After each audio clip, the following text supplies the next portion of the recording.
오늘 건강이 안 좋거나 또 마음이 약해지거나 내가 너무 힘이 들다 이런 분들 계실 수도 있습니다. 오늘 말씀 들으면서 우리 성도님들 오늘 건강을 회복하고 하나님 주시는 힘을 회복하고 누리는 시간이 되실 줄로 확신합니다.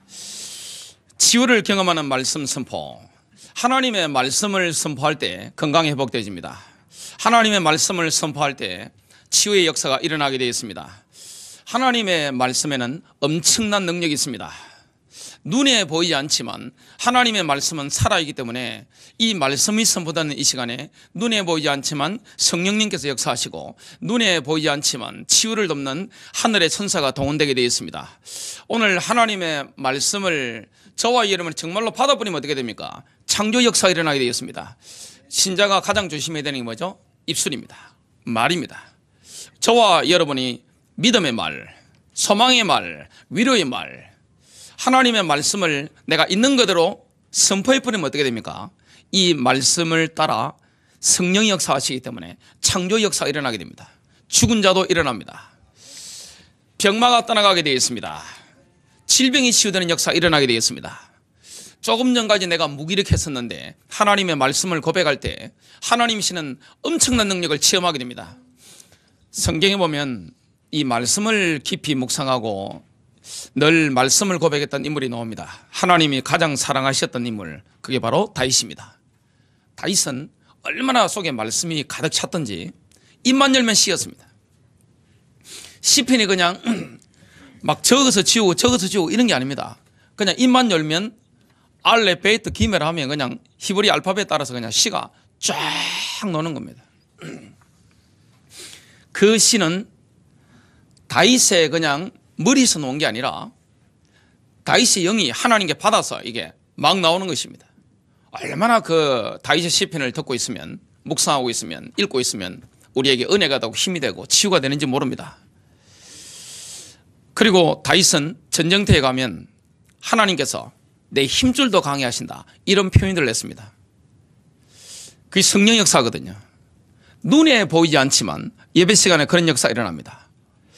그래서 이 성경 말씀을 하나님의 말씀으로 받는 자에게는 어떤 효과가 일어납니까? 엄청난 효과가 일어납니다. 저는 예배 시간에 정신병 고침받는 거 봤습니다. 말씀을 전가하는데 병마가 떠나가는 것입니다. 저는 산증인이잖아요. 제가 그런 체험을 제 몸에 했고 말씀을 전하는데 그런 일이 일어나는 거 눈으로 봤습니다. 하나님의 말씀으로 받는 사람, 이 말씀을 사람의 말로 받는 게 아닙니다. 하나님의 음성으로 듣는 사람, 하나님의 말씀으로 받는 사람.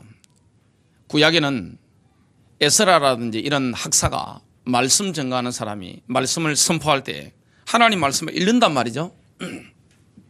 그리고 그 말씀을 설명합니다. 원래는 설교자가 앉아있고 회중들이 이렇게 서서 듣습니다. 그게 원래는 정석인데 현대교회는 이렇게도 편리하게 또 합니다. 그러나 의미는 똑같습니다. 하나님의 말씀을 서서 듣는 중심으로 내가 그 말씀을 하나님의 음성으로 받고 하나님의 말씀을 듣고 내가 찔림을 받고 회개하고 통해 자복하고 삶을 돌이키고 이게 되어진다면 엄청난 효과가 나타납니다. 히브리서 4장 12절은 이렇게 말씀합니다. 하나님의 말씀은 살아있고 활력이 있어. 이 말씀은 죽은 말씀이 아닙니다. 이 말씀은 살아있는 것입니다. 여러분의 영을 관통하는 것입니다. 우리의 마음, 생각, 우리의 감정을 소성케 만드는 것입니다. 하나님의 말씀은 우리의 오장육부를 완전히 치유하는 이런 역사가 있습니다. 그래서 이 말씀의 역사라는 것은 엄청납니다. 하나님의 말씀은 살아있고 활력이 있어. 하나님의 말씀은 활력이 넘치는 것입니다. 기운이 넘치는 것입니다. 좌우의 날선 어떤 것보다 예리하여 홍과 영과 관절과 골수를 찔러 쪼개기까지 하며 오늘 말씀 듣는 시간에 여러분의 영이 터치되지고 여러분의 혼, 우리의 생각, 우리의 마음, 감정이 터치되지고 여러분의 오장육부 그리고 이 피 속에 있는 더러운 질병까지 이 말씀의 칼날이 메스가 완전히 찔러 쪼개는 역사가 일어나게 될 것입니다. 또 마음의 생각과 뜻을 판단한다 이렇게 말씀합니다. 요한복음 6장 63절은 우리 주님께서 이런 말씀을 하셨습니다. 내가 너희에게 이런 말은 영이요 생명이라. 예수님의 말씀, 하나님의 말씀은 영입니다. 이 말씀은 받아버리면 영이 될 뿐만 아니라 생명이 살아나게 됩니다. 데살로니가 교회가 모범된 교회였거든요. 바울이 개척한 교회 중에 최고의 모범된 교회, 데살로니가 교회, 엄청나게 힘있게 일어났던 데살로니가 교회, 폭발적인 하나님의 역사가 일어났던 데살로니가 교회, 이 교회가 그렇게 될 수 있었던 비밀이 있습니다. 그 노하우가 뭐였을까요? 그게 바로 말씀을 받는 게 다른 것입니다. 제가 이렇게 쭉 다니다 보면 신방을 많이 다녔잖아요. 그리고 전도인장을 많이 다녔습니다. 말씀을 받는 자세, 이게 답니다. 그리고 설교를 해보면 알거든요. 이게 답니다. 메시지가 나가는 거 보면, 하나님 말씀을 선포케 하시는 거 보면 이게 완전 달라지는 것입니다. 성경에 제가 좋아하는 인물 중에 한 사람이 바로 야곱입니다. 야곱은 이스라엘이 됐죠. 이스라엘이 후대들을 축복하는데 가장 사랑했던 아들은 라헬의 자식인 요셉이었습니다. 요셉이 아버지가 돌아가실 때가 되니까 아들 둘을, 이집트에서 나온 아들 둘을 데려갔습니다. 장남이 므낫세고 차남이 에브라임입니다. 그러니까 이 요셉은 아버지 축복을 받아야 되니까 므낫세 장남을 아버지의 오른손에 놓고 차남 에브라임을 왼손 앞에 놓은 겁니다. 오른손은 권능의 손이잖아요. 이게 능력의 손이거든요. 하나님이 역사하시는 방향은 오른쪽입니다. 왼쪽이 아닙니다. 근데 아버지는, 야곱은 눈이 멀었습니다. 앞이 보이지 않습니다. 근데 어떻게 안수기도 합니까? 지금 야곱이 죽기 전에 하나님의 축복을 손주들에게, 그 손주들은 야곱의 아들들로 되어집니다. 이렇게 하는 겁니다. 어금아껴 가지고. 그러니까 요셉이 생각할 때 아버지가 이상하단 말이죠. 눈이 어두워서 그런가 보다 해서 자리를 바꾸려고 하니까 아버지가 뭐랍니까? 아들아, 나도 안다. 육신적인 서열은 므낫세와 에브라임이었지만 영적인 서열은 누가 먼저입니까? 에브라임입니다. 역사가 흘러서 보면 이스라엘 12지팡이 중에서 가장 경제적으로 풍요하고 강력했던 지파가 바로 에브라임 지파입니다. 또 일어나는 지파가 유다 지파죠. 그래서 12아들을 축복하는데 야곱이 집중적으로 축복하는 대상이 있습니다. 그게 바로 에브라임과 유다입니다. 이 나가는 게 다르단 말이죠. 하나님의 복을 받는 사람, 하나님의 말씀을 들을 때, 성경 말씀을 들을 때 하나님의 말씀으로 받아들이게 됩니다. 인생 바뀌어버리는 것입니다. 인생의 창조 역사, 예배만 드리는데 가보면 응답이 와 있는 역사, 하나님께서 내 인생길에 축복을 예비하시는 역사 분명히 일어나게 되어 있습니다. 여호와 이래 주께서 준비하시리라. 우리는 주님을 믿습니다. 여호와 이래 하나님, 하나님이 내 인생의 모든 걸 준비하셨다는 거. 여호와 이래 언제부터 준비하셨을까요? 창세기 22장에 그 순양, 그 양을 언제부터 하나님 준비하셨습니까? 여호와 이래는 영원전부터입니다. 하나님이 어린 양을 영원전부터, 창세전부터 예수 그리스도를 상징하잖아요. 저와 여러분이 가야 될 인생의 곳을 하나님이 완벽하게 준비해 놓으셨습니다. 저는 지금은 골프를 안 칩니다만은 제가 티칭프로한테 골프를 배웠던 적이 있습니다. 가보면 18홀 도니까 쭉쭉 나갑니다.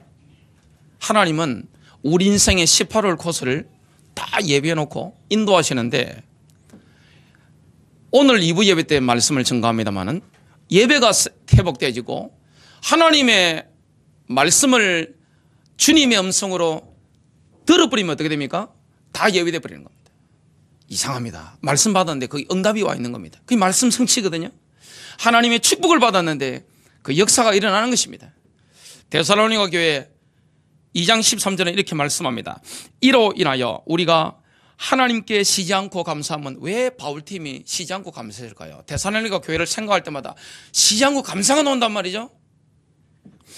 너희가 우리에게 들은 바 하나님의 말씀을 받을 때 사람의 말로 받아들이지 아니하고 사실 그대로 하나님의 말씀으로 받았음이니, 목사의 설교를 사람의 말이 아니라 하나님의 말씀으로 사실 그대로 받아들이면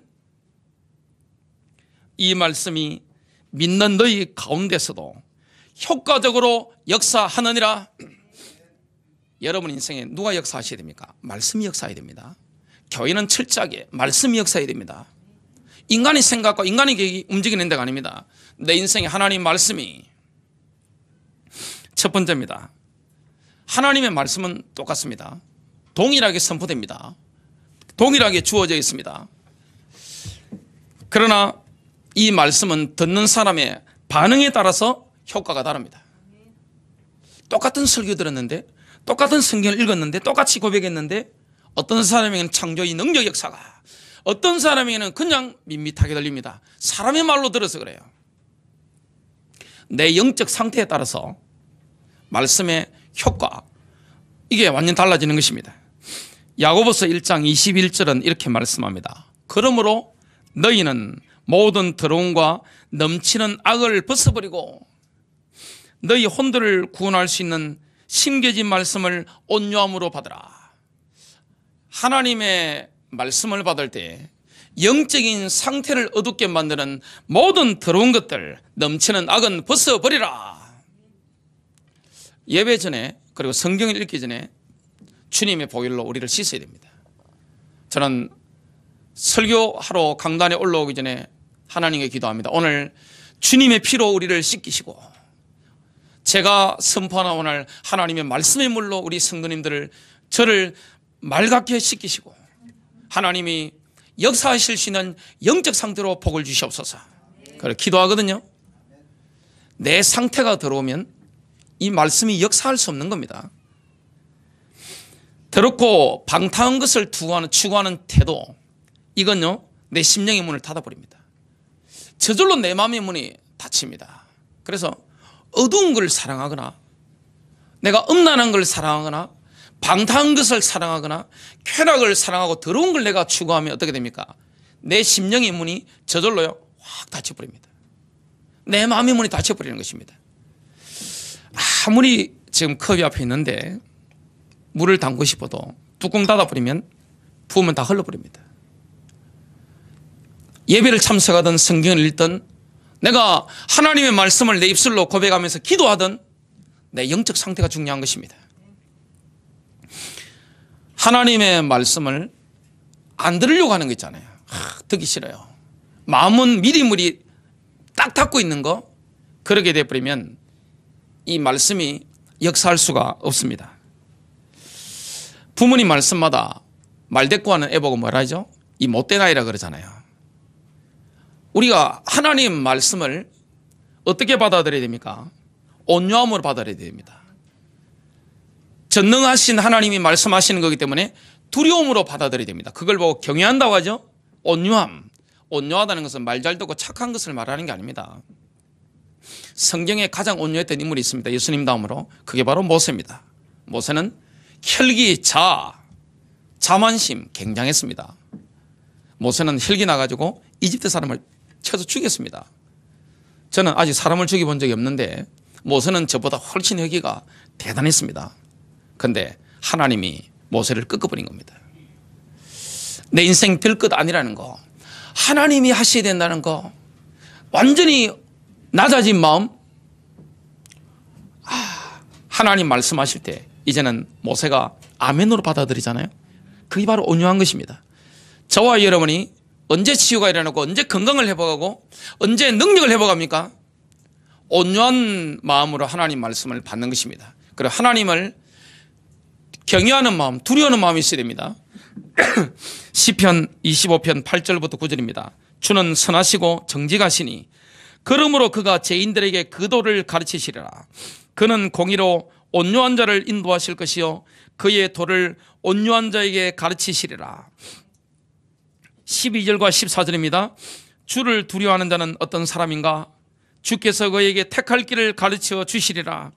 주의 은밀하심이 그를 두려워하는 자들과 함께 있으니 그가 그들에게 그의 언약을 보여주시리라. 자, 하나님의 말씀은 말씀을 듣고 각각 반응을 보이는 사람들을 날카롭게 분별해 버립니다. 이 말씀 자체가 어떤 반응을 우리가 보이는가를 정확하게 분별합니다. 그래서 어떤 사람에게는 말씀의 효과가 엄청난 겁니다. 어떤 사람에게는 말씀이 다 튕기나는지 말씀이 침투가 안 되는 것입니다.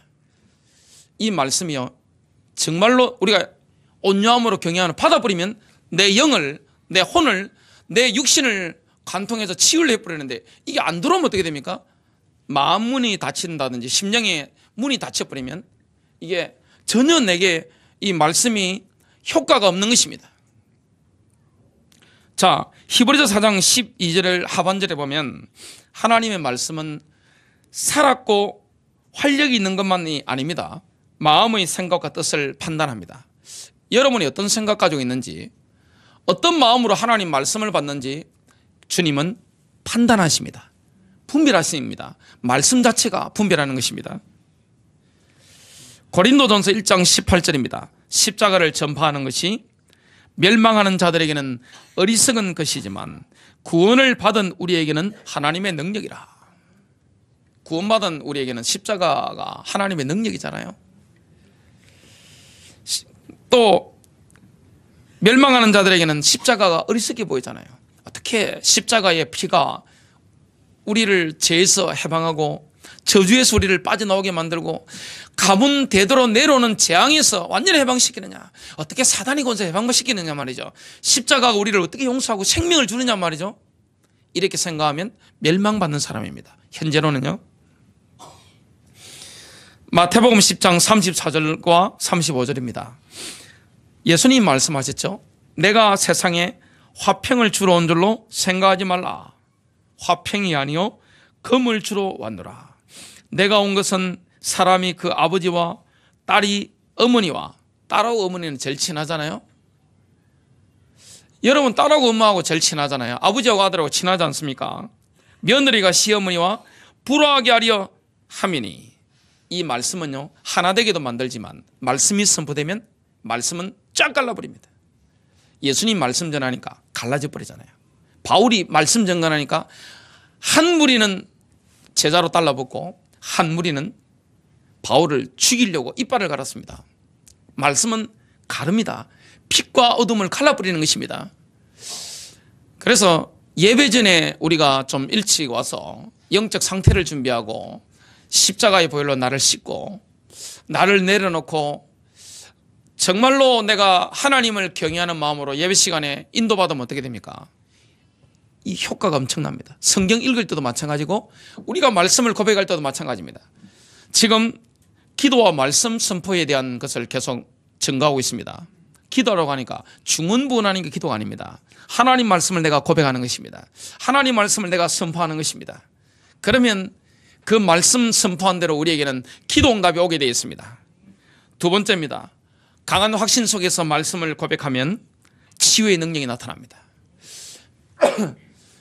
강한 확신이 온단 말이죠. 확신 속에서 내가 말씀을 선포해버리면 치유되는 역사가 일어납니다. 시편 107편 17절부터 20절입니다. 미련한 자들은 그들의 죄악의 길을 따르고 그들의 악을 범하기 때문에 고난을 받아 그들은 그들의 모든 음식물을 싫어하게 되어 사망의 문에 이르렀도다. 이에 그들이 그들의 고통 때문에 여호와께 부르짖으매 그가 그들의 고통에서 그들을 구원하시되 그가 그의 말씀을 보내어 그들을 고치시고 위험한 지경에서 건지시는도다. 지금 시편 107편에 보니까 죽게 됐습니다. 병들어 죽게 됐습니다. 음식물도 이거 뭐 다 싫습니다. 여러분 몸이 아프면 어떻게 됩니까? 입맛이 떨어집니다. 음식이 뭐 다 귀찮습니다. 그때 사망의 문에 이르렀다 했습니다. 죽기 직전입니다. 여러분 죽기 직전에 왔습니다. 음식물도 삼키지 못합니다. 이때 하나님이 우리를 치유하는 방법이 뭘까요? 이 말씀을 우리가 확신 속에서 고백해야 됩니다. 그게 뭘까요? 그가 그의 말씀을 보내어 그들을 고치시고, 하나님이 우리를 치유하시는 방법이 뭡니까? 말씀을 보내는 것입니다. 설교를 통해서, 우리가 성경 읽음을 통해서, 또 우리가 성경 암송을 통해서 말씀을 보내는 것입니다. 레마가 옵니다. 그 말씀, 그 시간에 임하는 그 말씀, 또 위험한 지경에서 건지시는도다. 죽기 직전인데 하나님 말씀을 보내가지고 건져내버리는 것입니다. 하나님의 응답 방법은 말씀입니다. 그 상황을 이길 수 있는 말씀, 질병을 이길 수 있는 말씀, 그 어려운 때를 이길 수 있는 말씀. 우리가 인생을 살아보지만 희노애락이 다 있습니다. 늘 흥부박듯이 할렐루야, 좀 있다가 놀렐루야, 또 할렐루야. 그런 인생 없습니다. 그건 하나님 방법이 아닙니다. 이렇게 굴곡이 다 있습니다. 무조건 잘 되는 것만이, 육신적으로 잘 되는 것만이 하나님의 응답이 아닙니다. 고난의 때가 있습니다. 어려울 때가 있습니다. 병들 때가 있습니다. 그걸 무조건 귀신 들렸다고 하면 안 됩니다. 내가 뭔가 인간적으로 고립될 때가 있습니다. 굉장히 낙심될 때가 있습니다. 사도 바울도 그랬습니다. 굉장히 어려울 때가 있습니다. 내 마음이 힘들 때, 그때 하나님 뭘 보내십니까? 바로 말씀입니다. 그 모든 상황을 승리하고 이길 수 있는 레마, 하나님 그 말씀을 열어버리는 것입니다. 그 말씀은 설교 들을 때, 성경을 읽을 때 내가 하나님 말씀을 고백하는 순간에 임하게 되어 있습니다. 능히 승리합니다. 이사야서 55장 11절입니다. 내 입에서 나가는 말도 이와 같이 헛되이 내게로 되돌아오지 아니하고 나의 기뻐하는 뜻을 이루며 내가 보낸 일에 형통함이니라. 하나님이 말씀하시는 것과 똑같이요, 우리가 입술로 말씀을 고백하고 선포하면 성령 역사 일어납니다. 하나님이 말씀하실 때 성령 역사 일어나니까 창조의 능력이 나타났습니다. 빛이 있어라, 빛이 있었습니다. 우리가 하나님의 말씀을 내 입술로 고백할 때 그 상황을 이길 수 있는 그 환경을, 그 모든 어려움을, 그 영적 공격을 이길 수 있는 말씀을 내가 고백할 때, 확신 가운데 고백할 때 성령 역사 일어나기 때문에 저와 여러분 승리합니다. 그래서 모든 것이 뭡니까? 영적 싸움입니다. 여러분, 가문을 살리고 싶으신가요? 가정의 환경을 바꾸고 싶으신가요? 교회를 환경을 바꾸고 싶으신가요? 여러분, 지역의 환경을 바꾸고 싶으신가요? 말씀을 고백하십시오. 여러분, 가정에서 말씀을 선포하십시오. 여러분, 직장에 말씀을 선포하시기 바랍니다. 여러분, 차 안에서 말씀이 울려 퍼지는 축복이 되시길 바랍니다. 이 말씀이요, 정기적으로 선포되면 어떻게 됩니까? 어둠이 꺾입니다. 능력이 나타납니다. 변화 역사 일어납니다. 영적인 권능이 나타나기 때문에 사람이 옵니다. 응답의 사람이 옵니다. 만남이 이루어지게 되어 있습니다. 사건을 통해서 하나님이 복음의 문들을 열어주시게 되어 있습니다. 이 놀라운 비밀이란 말이죠. 여러분, 말씀의 능력을 정말로 믿습니까? 저는 제가 몸에서 치유되는 경험들을 말씀을 통해 경험한 적이 있습니다. 불치병, 그리고 제가 말씀 선포할 때, 제가 말씀 받을 때, 이 말씀이 하나님이시단 말이죠. 우리가 입술을 열어서 말씀을 고백할 때, 기도가 뭡니까? 고백이잖아요. 우리의 입술의 말을, 우리의 마음의 묵상을 주님이 듣고 계시는 줄로 믿습니다. 그래서 내 입술을 어떻게 사용하느냐, 이것은 여러분 인생의 항로를 바꿉니다. 야고보 사도가 뭐라 했습니까? 배의 키와 같다. 자, 지금은 자동으로 배가 많이 움직이지만 과거에는 선장이 보통, 아니면 항해사가 배의 키를 잡았습니다. 태풍이 막 칩니다. 그러면 저기 등대가 보입니다. 자, 핸들을 잡고 등대를 보면서 방향을 잡고 쫙 움직입니다. 그러면 엄청나게 큰 배가 그 방향으로 쫙 갑니다.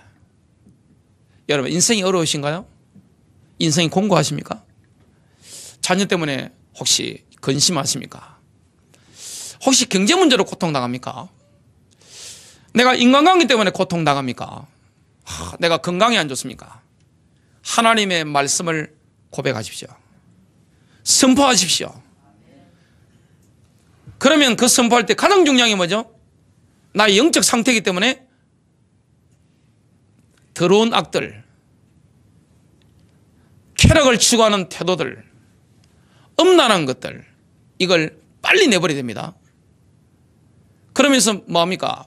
온유함으로 하나님의 말씀대로 행하실 것을 믿는 거잖아요. 나를 내려놓는 거잖아요. 그걸 정말로 인도받으면 어떻게 됩니까? 내가 입술로 말씀을 고백하며 가는데 그 말씀이 나를 인도하는 것입니다. 주의 말씀은 내 발에 등이요 내 길에 빛이니이다.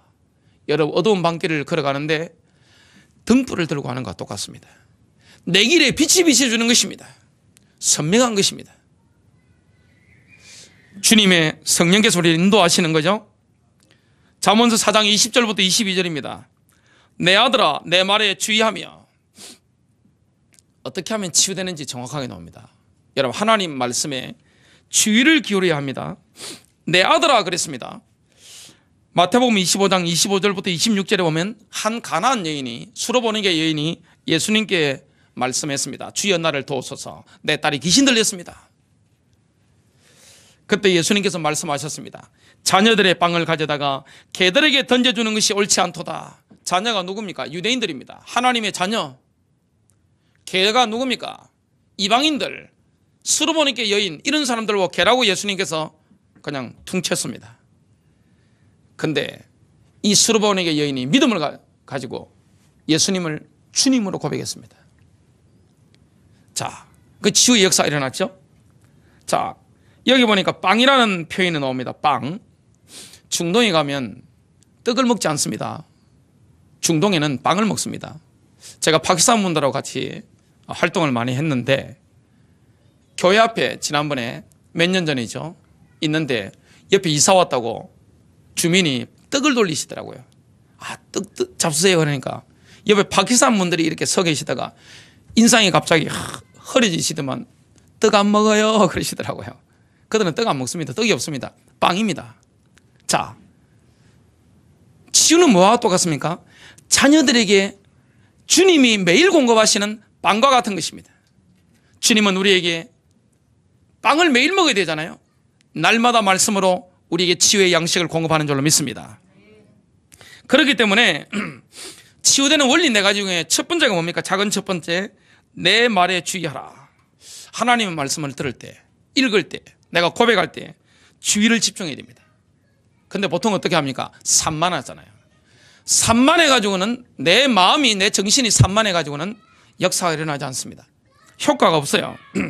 주의를 집중해야 됩니다. 세상 염려에 찌들어 있으면 안 돼요. 우리가 염려는, 여러분 예배 시간만이라도 염려 붙들어 매놓으시고 참석하시길 바랍니다. 염려를 내려놔야 됩니다. 염려하면 안 됩니다. 여러분 세상 염려 이걸 내려놔야 됩니다. 또 두 번째 노하우가 뭡니까? 내 귀를 기울이라. 내가 말하는 것에 내 귀를 기울이라. 귀를 기울이는 것은 뭡니까? 열린 마음입니다. 마음을 열어야 됩니다. 말씀 들을 때, 성경 읽을 때 겸손한 자세로 받아들여야 됩니다. 선입견을 내려놔야 됩니다. 요즘 세상에 뭐 치유가 되겠나? 의사가 있는데 그건 여러분이 선입견입니다. 선입견 내려놓고 하나님의 말씀에 귀를 기울이면 치유되는 역사가 일어납니다. 시편 78편 41절입니다. 정녕 그들이 돌이켜 하나님을 시험하였으며 이스라엘의 거룩한 분을 제한하였도다. 여러분 하나님의 능력 제한시키지 마십시오. 우리하고 수준 다릅니다. 마태복음 15장 6절과 9절입니다. 너희의 전통으로 하나님의 말씀을 피하는도다. 사람의 계명으로 교훈을 삼아 가르치니 나를 헛되이 경배하는도다. 내 수준, 내 기대, 이 수준을 하나님의 말씀은요 완전히 초월하는 것입니다. 여러분 정말 하나님을 믿으시길 바랍니다.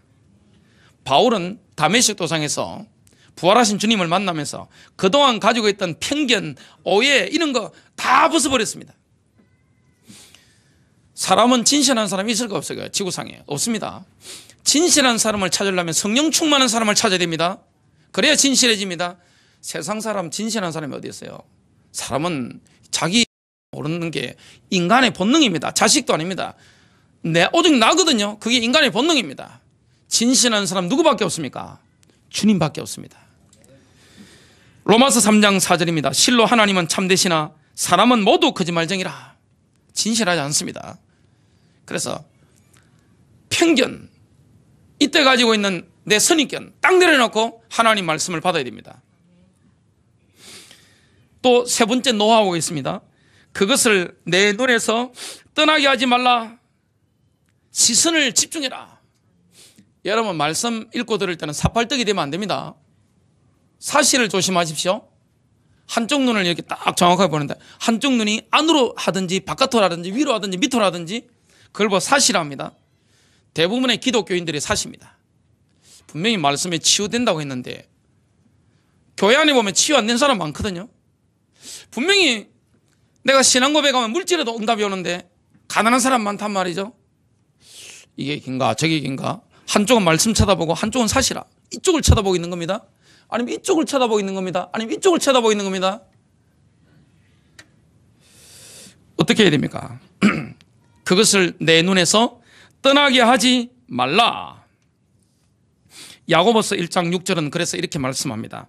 오직 믿음으로 구하고 아무것도 의심하지 말라. 의심하는 자는 마치 바람에 밀려 요동하는 바다 물결과 같으니 그 사람은 주께로부터 어떤 것이든 받으리라 생각하지 말라. 두 마음을 품은 사람은 그의 모든 길에 안정이 없느니라. 여러분 한 마음으로 말씀을 집중하게 되시길 바랍니다. 신명기 29장 29절입니다. 감추어진 일들은 주 우리 하나님께 속하냐. 자, 어떤 사람이 말씀 보고 기도했는데 치유가 안 됐어요. 그 이유를 누구만 아십니까? 우리 모릅니다. 목사가 어떻게 합니까? 자, 주님께서 치유하실 때 내 믿음이 너를 구원하였느니라. 대부분 이렇게 말씀하셨습니다. 자, 베드로가 안진병 일으킬 때, 또 바울도 안진병 일으킬 때 그의 속에 믿음이 있는 것을 보고 그랬습니다. 자, 말씀은 똑같잖아요. 동일하게 복음이 선포되고 동일하게 하나님 말씀 선포되는데 똑같은 예배당에 앉아 있는데 똑같은 성경책을 보고 똑같은 말씀을 듣는데 어떤 사람에게는 치유가 일어나고 창조의 능력이 나타나고 그 말씀 받고 가보면 응답이 와 있고 가보면 인생길이 열리는데 어떤 사람에게는 전혀 효과가 없어요. 효과 없는 이유? 목사는 모릅니다. 사람이 잘 모릅니다. 그러나 누구는 아실까요? 하나님은 아십니다. 어떻게 하나님의 눈을 속입니까? 자, 감춰진 일들은 주 우리 하나님께 속하나 나타난 일들은 영원히 우리와 우리의 자손에게 속하나니 이는 우리로 이 율법의 모든 말씀을 행하게 하려 하심이라. 네 번째 노하우가 뭐죠? 작은 네 번째, 그것을 내 마음속에 지키라. 그것은 얻는 자에게 생명이 되며 그의 온 육체에 건강이 됨이니라. 여기에 건강이 됨이니라. 건강이라는 것은 약으로도 번역을 할 수가 있습니다.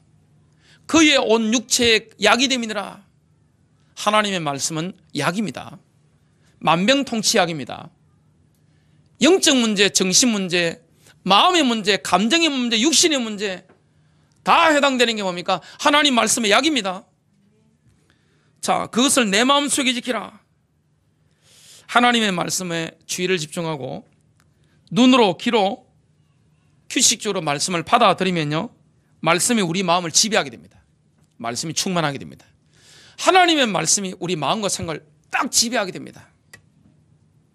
그러면 말씀이 우리의 영육을 치유하게 됩니다. 왜냐? 약을 먹었으니까요. 여러분 말씀을 정기적으로 잡수시게 되시길 주님의 이름으로 축복합니다. 상황을 보지 마세요. 말씀에 집중하시기 바랍니다. 잠언서 4장 23절입니다. 무릇 지킬 만한 것 중에 더욱 내 마음을 지키라. 생명의 근원이 이에서 남이니라. 마음속에 있는 것이 모든 걸 결정합니다. 자, 마지막 세 번째입니다. 우리의 마음을 지배하는 말씀을 담대히 선포하면 건강도 회복하고 힘도 회복하게 됩니다. 내 마음속에 가득한 말씀. 그래서 지금 나오고 있는 이 말씀들을 여러분 암송하시면 참 좋습니다. 특히 내 마음이 약한 분들, 힘이 없는 분들, 여러분 세상에 여러분에게 힘을 주는 사람 많지 않습니다. 여러분 힘이 되는 사람 많던가요?